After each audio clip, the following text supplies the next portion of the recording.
In this video, I'm going to show you how we made this fish and a rice cake pendant for the man himself, Danny Andrews. Enjoy it.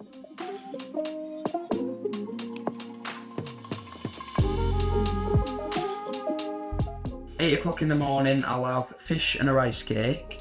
At 10 o'clock, I'll have fish. At 12 o'clock, I'll have fish and a rice cake.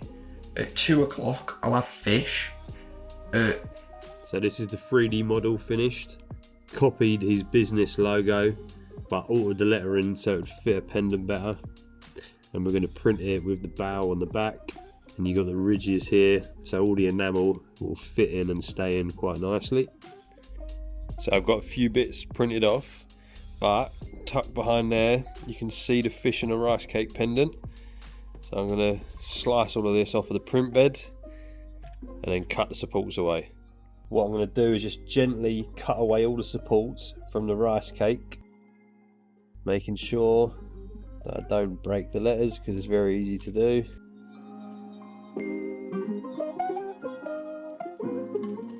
On a bigger model, you can just rip these off, but that's risky on something thin like this. I'm just going to remove all the little leftover bits from where the supports were added.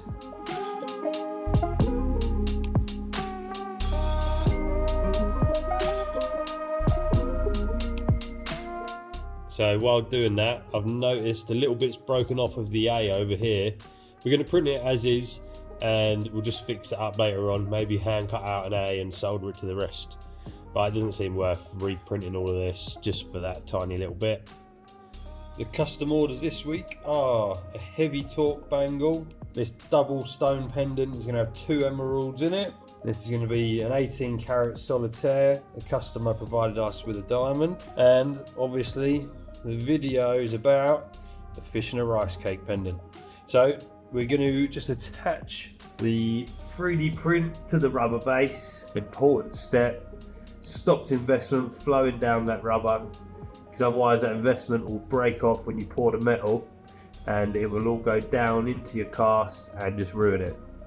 So we're just going to go around this whole thing. I'll just show you. See how I've been connecting that to the bottom of the rubber? We're just going to do that around the whole of the piece.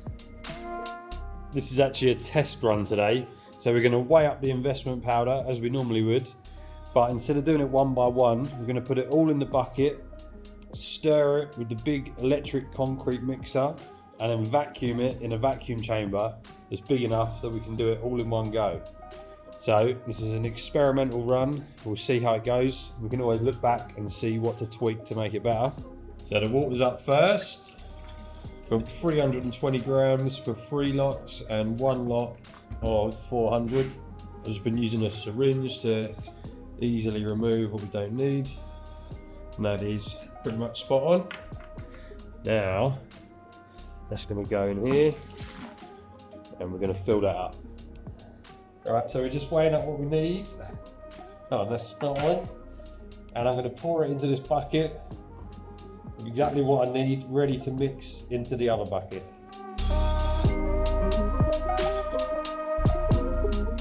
You always wear a mask when you're working with this stuff.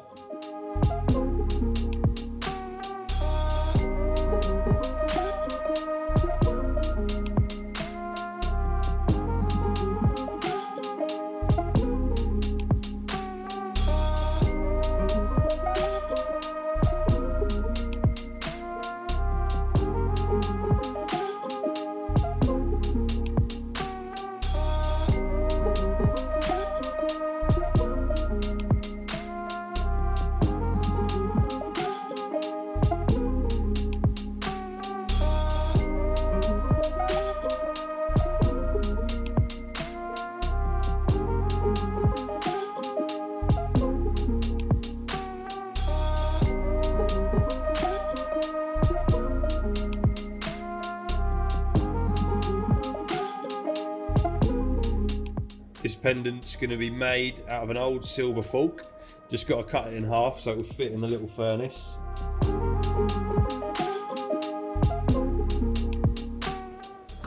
Should be able to just pull that in half now. There we go.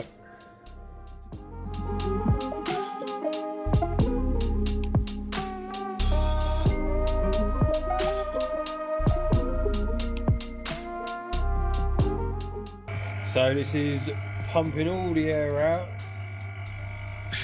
Turn that off. Just gonna take this crucible out so I can slide it in. We don't want all that weight bashing against the bottom. And we'll close that up, 10 minutes or so. That'll be all melted down and ready to pour. Right, let's give this a quench.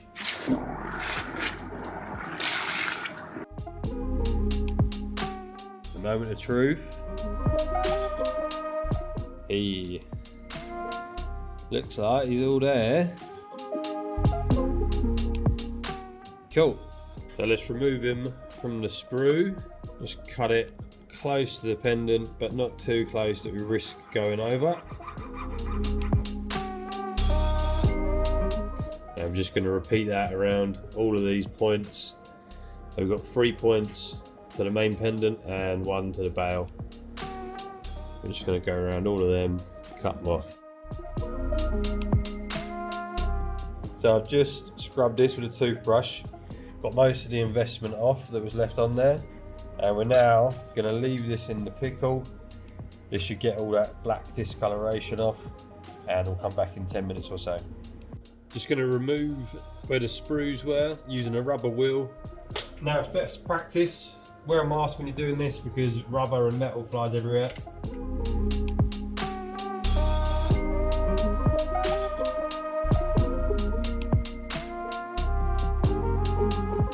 So I'm just going to carry on like before, but going over the lettering this time.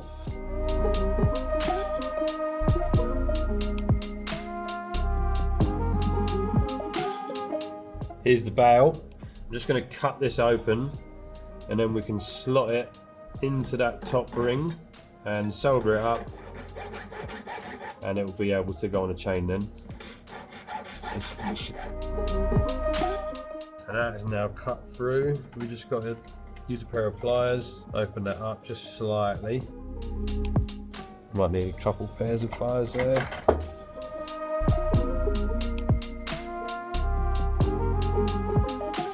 Right, that's open. Just gonna slot that in. Tight fit, so I think first of all I'm just gonna drill this out a bit. We want a little bit of movement in it, so whoever's wearing it, as they're walking around, the pendant moves freely rather than being stuck in one position.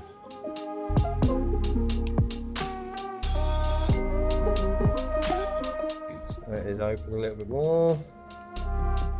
There you go, much better. But I think as well, I'm just going to take this in a tiny bit.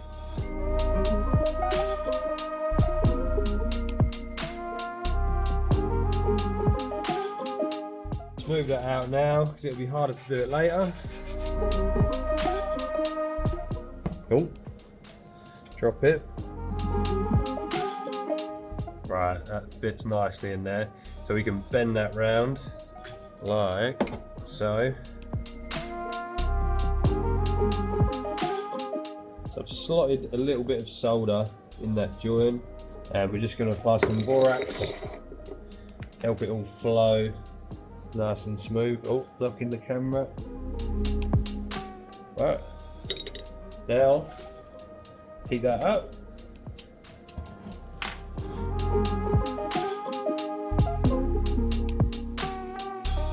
That's it. Now pop that in the pickle. You see that A is missing its leg there.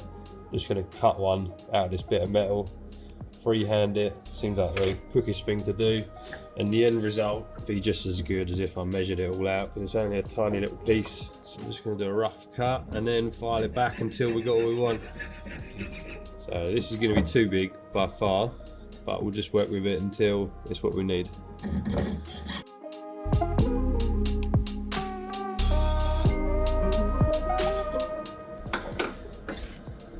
Cut that in half again. Now the truth is, if you're melting something little onto something little, it's quite easy because it only takes a small bit of heat. But if you're melting something little onto something big, it takes a lot of heat to heat up the area that you're working with, and then to go over that edge of the melting point is so easy. But I'm just making excuses.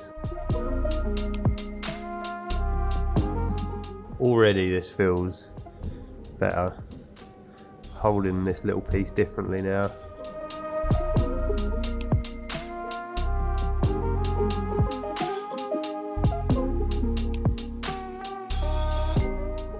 Get all the dirt off in the ultrasonic. To be fair, it looks quite cool as it is, but we're going to fill in all these gaps with some enamel and bring it to life a little bit. So I've mixed up a skin tone using these colours. I'm just going to use a little pin to apply it where we need it. Take 5 minutes or so to go around this whole thing. Here's the yellow for his t-shirt. Just going to leave that setting under a UV lamp till it's dry. Shouldn't take too long.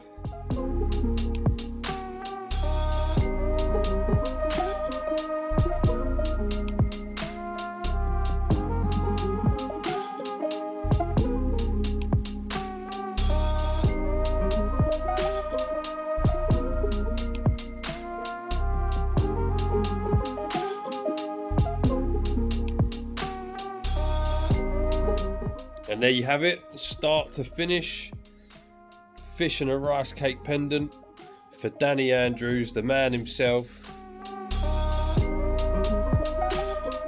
Hope you enjoyed the video.